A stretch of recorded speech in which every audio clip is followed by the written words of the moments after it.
Today we're going to be talking about investment strategies, building wealth, all that good stuff. Yeah. Turning that lean purse into a treasure chest full of gold. Exactly. We've got a whole stack of sources here. Mountain of sources. A mountain of sources. Yeah, We've got yeah. classic investment books. We've got personal finance guides. We've even got some ancient Babylonian wisdom. Ancient. Ancient. It's going to be fun. Yeah, so we're going to unlock the secrets to financial freedom today. Are you ready? I'm ready. Let's do it. Okay, so one of the books that we're looking at is The Intelligent Investor by Benjamin Graham. And he makes this really clear distinction between investing and speculating. Right. And I think it's so important. Yeah, yeah. So he says investing, it's like building your house on solid ground. Okay. And speculation is like building your house on shifting sand. Oh. So investing is about the long game. It's Mhm. about being rational. It's about minimizing risk. Right, right. And I think one of the interesting things that Graham says is that, this idea that younger people can take more risk because they have time to recover.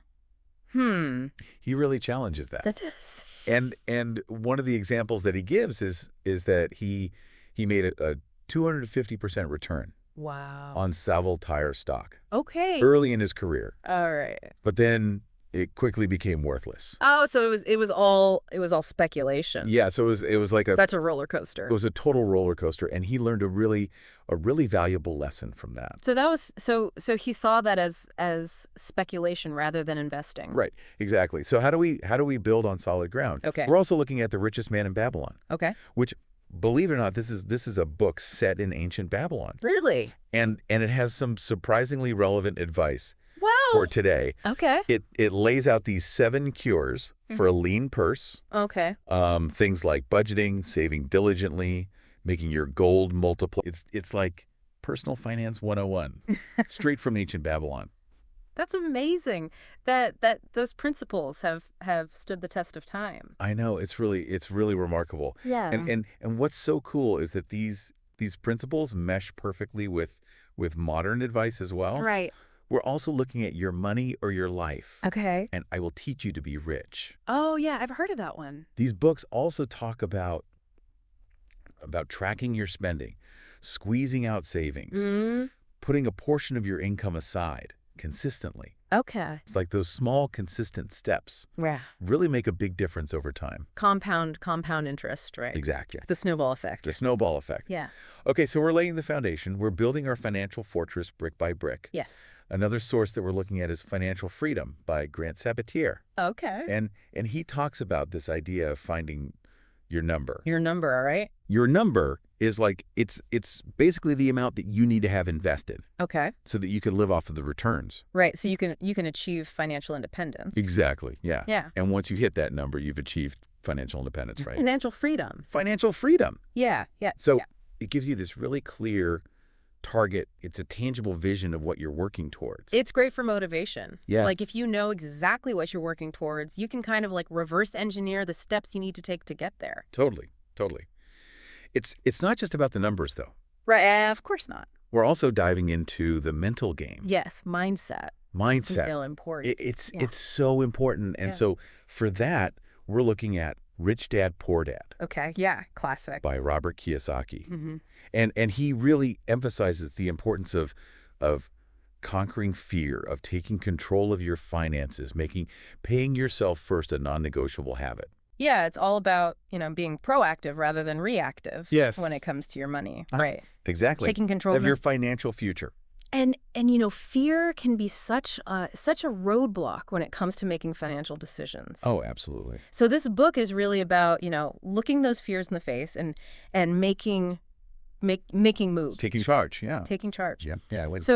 So far, it sounds like what we're seeing is that building a strong financial foundation is about really understanding the fundamentals of investing, about managing your money really diligently. Yeah. And crucially, having the right mindset. Absolutely. Would you agree with that? I completely agree with that. I think, one of the things that we're seeing through all of these different sources is that building wealth is a process. Yeah. Right? It's not about luck. It's not about striking it rich quickly. Right. It's about applying these time-tested principles. Building financial discipline and making informed decisions. I like that, yeah. Informed decisions. Informed decisions, being intentional with your money. Mm. So now that we've laid that foundation, let's look at some strategies for the intelligent investor. Okay. We're going to pull a lot of wisdom from The Intelligent Investor by Benjamin Graham. Okay. He introduces this really important distinction between defensive and aggressive investing. Okay, so for someone like me who's still learning about investing, what's the difference? Okay, so think of it like this. A defensive investor is like a captain navigating a sturdy ship Right. built to weather any storm. Okay. They're prioritizing safety, stability, Mm-hmm. focusing on preserving their capital, Yeah. and achieving kind of steady long-term growth.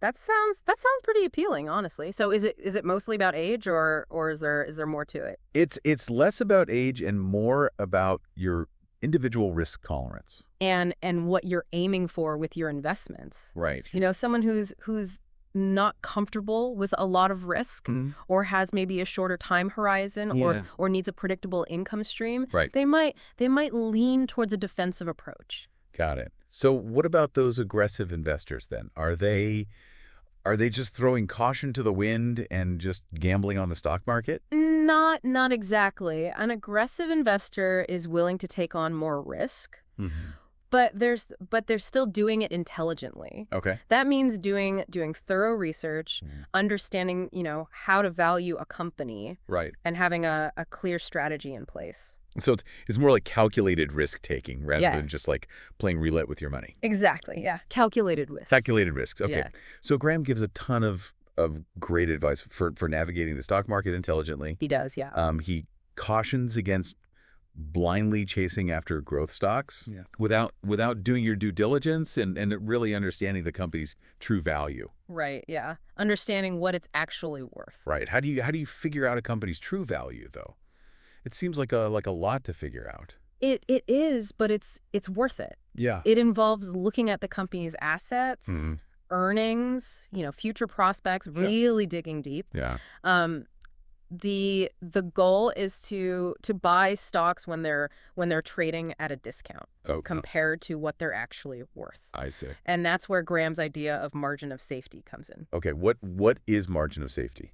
So think of it like buying a car on sale with a big discount. That discount is your margin of safety. Right. It gives you a buffer in case things don't go as planned. Right. And in investing, it protects you against market fluctuations. Yeah. And those unexpected events that can pop up. Oh, okay. That's a really helpful analogy. So it sounds like this all ties back to Graham's focus on value investing. It does. Can you explain that a little more? Sure, yeah. Value investors are kind of like detectives searching for hidden gems in the market. Okay. They're looking for those undervalued companies that have the potential to perform well over time, Right. even if the market hasn't caught on yet. One thing I always worry about is trying to time the market.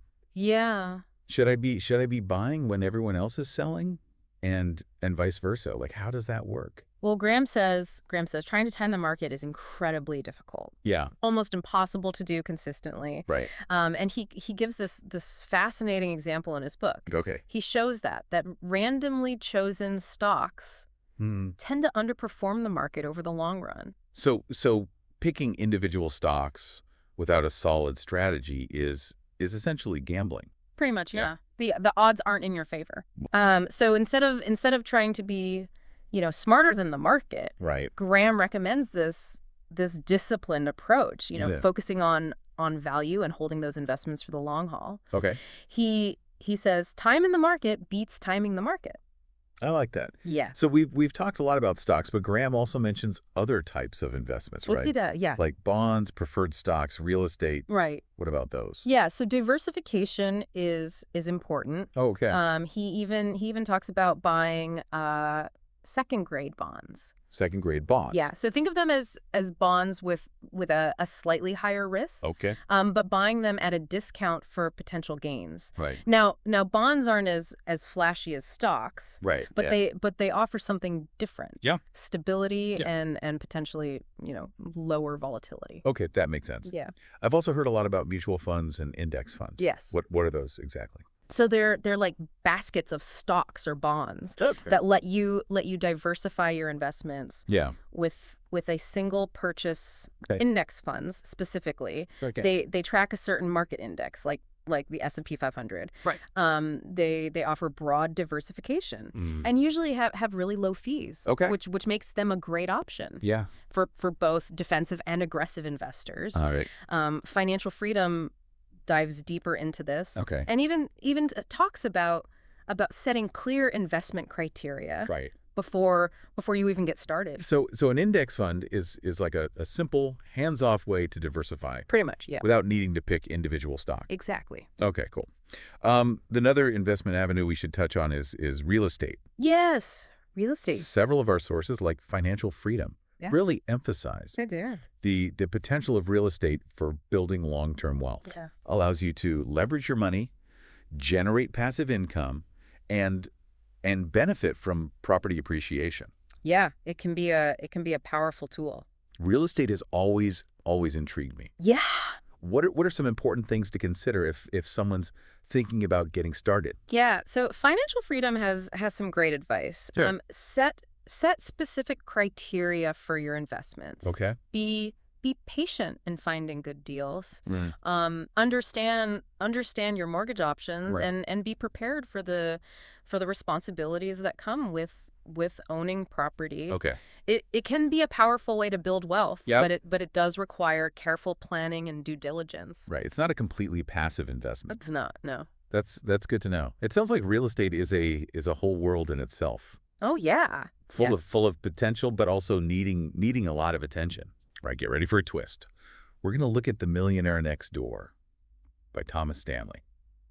It kind of flips the script on what we think we know about wealth. Yeah, this one is interesting because it turns out that the average millionaire isn't living like a super clashy, extravagant lifestyle. You're right. They're not driving around in Lamborghinis and living in mansions. Not necessarily. Yeah. A lot of them are very frugal. Right. They might drive older cars, live in modest homes, and really prioritize saving and investing over showing off their wealth. Yeah. So I might be living next door to a millionaire and not even realize it. You might. Because they're driving a 10-year-old Honda.